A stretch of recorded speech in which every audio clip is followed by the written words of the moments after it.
today with you, Clara. Thank you for coming all the way. I mean, all the way. Liechtenstein is just nearby. So, yeah, thanks a lot for coming. Thank you for inviting me. I would love to hear more about you, but because you're not just representing yourself, but basically Liechtenstein, maybe you do the introduction and explaining a little bit what is so special about Liechtenstein being like close to Switzerland, but also in the European Economic Area. And yeah, please go ahead. Absolutely, happy to.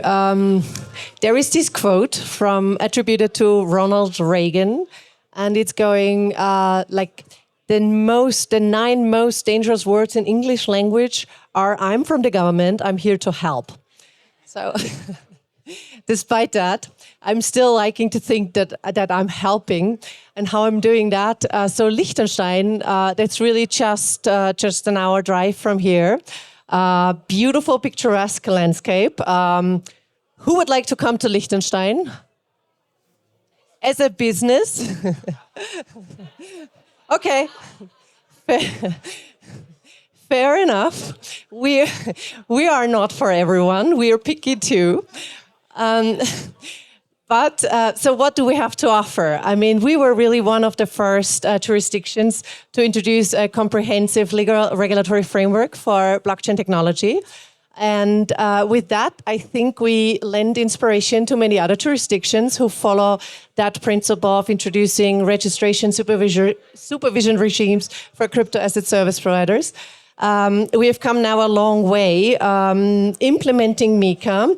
And what still sets us apart is that we first have, of course, 4 years of practical hands-on experience with registration and supervision of these crypto asset service providers. And not many other jurisdictions and their national competent authorities just have that.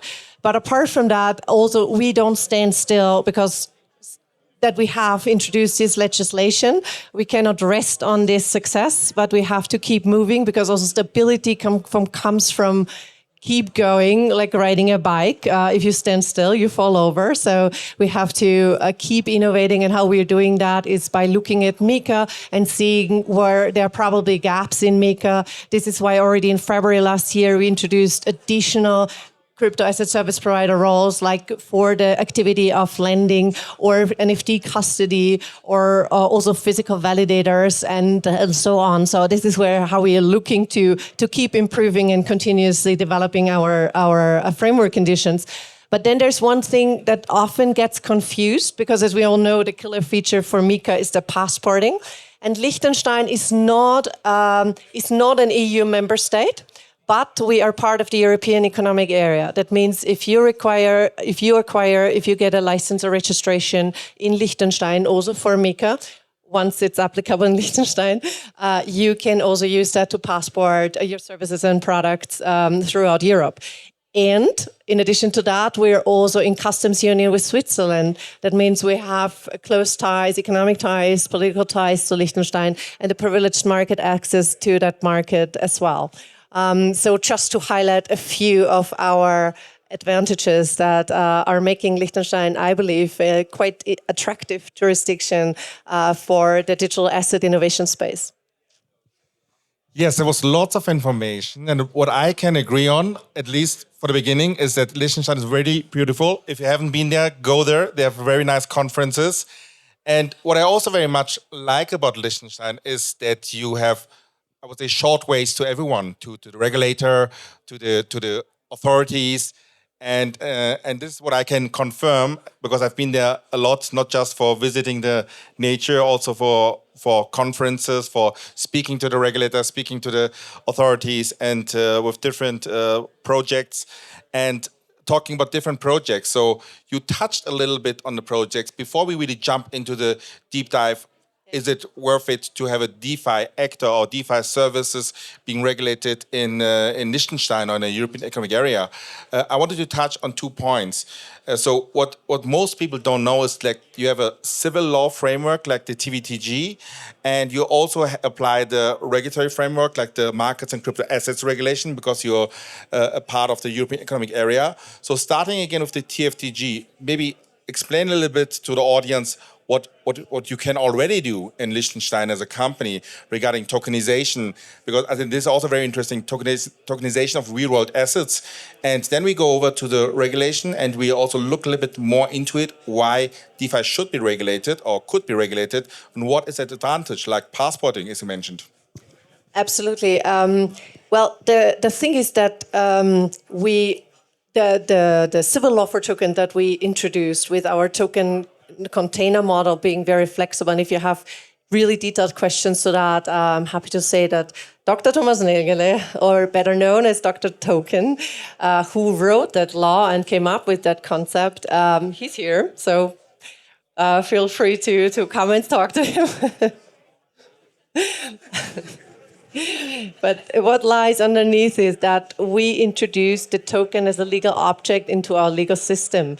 That means that for our courts, it's clear what it means when you tokenize a physical object, that you can the legal implications that come with that. So how can you acquire ownership on for that token? How you can transfer it?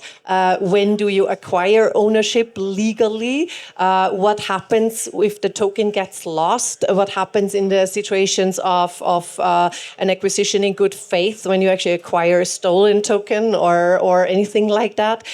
So there is legal clarity and certainty with tokenizing, with a tokenized asset, how they can be legally transferred, how they can be acquired, but also how you can enforce the rights that are represented in that token, and that this is happening directly and not via that you have to go via taking a detour for the direct enforcement of the rights that are underlying in the token.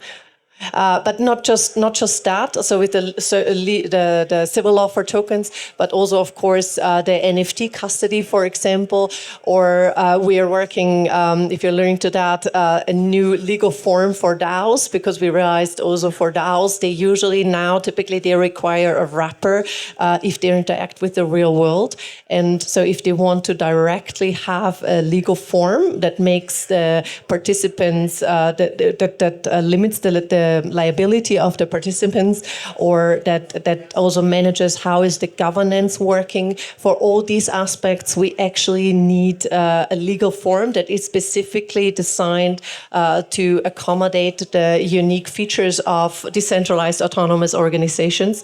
And so we are having founded a working group in Liechtenstein to evaluate how we could do that and how that should look like. And I'm hopeful to be able to announce more details about like how we are doing that exactly and what we're planning to implement there very soon.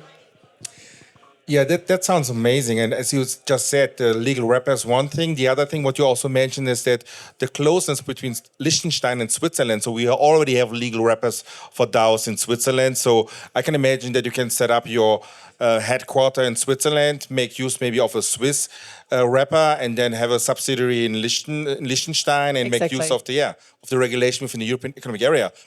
And you can optimize around the organization setup and structure and the costs, because you don't have to one-on-one replicate the structure and management team. So this is a very, very interesting combination between Switzerland and Liechtenstein to make the best use of both jurisdictions. And what most don't really know is that Switzerland is not part of the European Economic Area. It's not part of the EU, but still, because you have such strong ties with Switzerland, this would be, in my opinion, in my humble opinion, if you're already active as a crypto player in Switzerland, actually a fast track to go through Liechtenstein. But not just for them, also for others. We know that there are some global players, unfortunately some global players who have to win down, but who chose Liechtenstein as a jurisdiction because of entering the European Economic Area and the European market. And so we now go a little bit more into the regulation and about the MiCA, the passporting, as you just said. And I repeat it in my own words. So if you want to enter the European Economic Area or European market, you don't need to have a license in Germany, Luxembourg, France.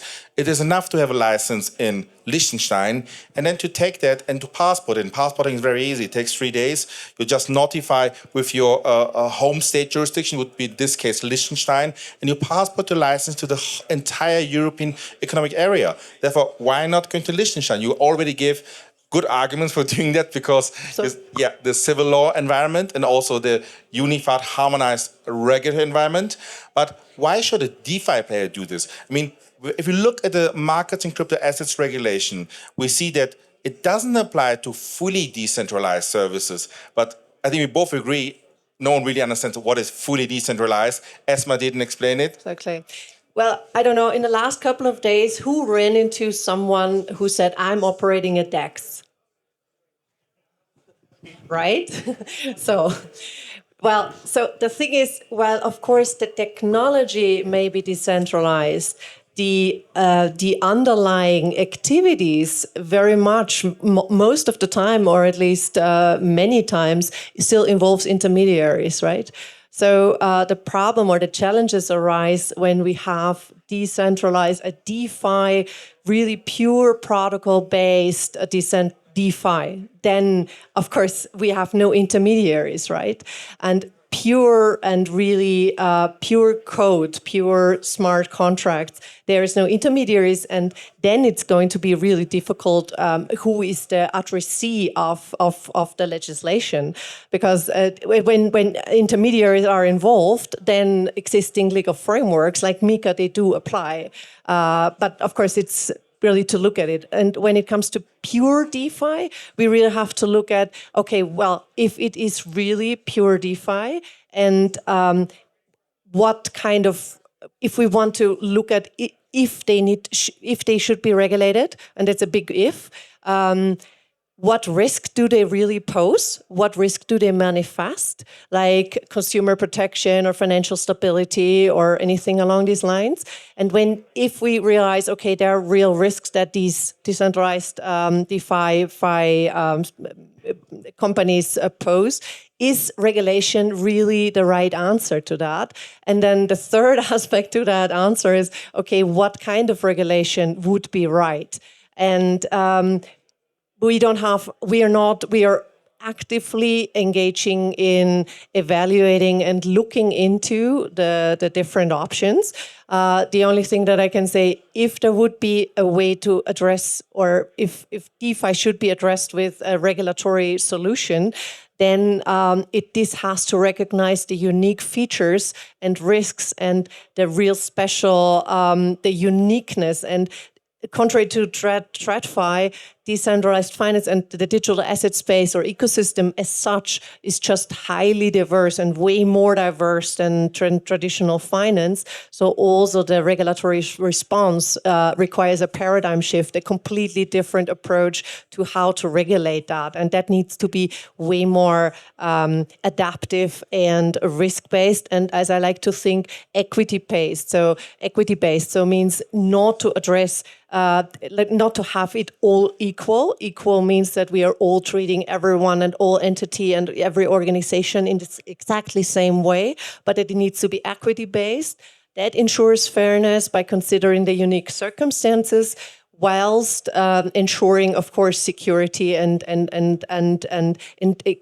ensuring that these unique circumstances are addressed in the right way, and aiming then actually at an equal outcome, so that at the end we're coming at an equal outcome without treating them identically. But so before we're coming to some questions from the audience, I have my last question or comment, and I want to see how you think about it. So I'm going to give you like 3 examples. I mean, I think we all agree that DeFi does not need to be regulated, and we also agree that if the regulation is there, it should be risk-based approach. So we only regulate what needs to be regulated, and we don't discriminate the technology. But I'm going to give you like 3 arguments why I think regulation is helpful in DeFi.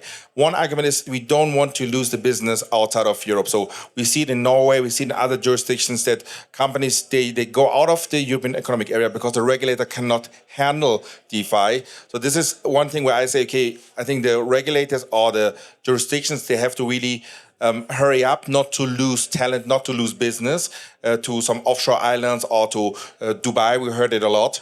The second reason I would say is we need regulatory clarity with the case of Tornado Cash and others, where we say, okay, we need some understanding on how to approach smart protocols and how to deal with it, and also to give to the businesses some legal like underlying or some basics to defend themselves. And the third reason why I would say we need it is we always look from the perspective of the users. But if you look at the DEX, we all know that DEXs have liquidity providers, market makers, and maybe they want to have a regulated platform, and they want to have it because they want to use like the software of the platform. They want to have some services. And from that perspective, maybe it is helpful to say, okay, I'm a platform, I'm providing a DeFi services, but I want to interact with the market makers and liquidity providers with a license. So this is like my humble three ideas or opinions. And how do you think about that?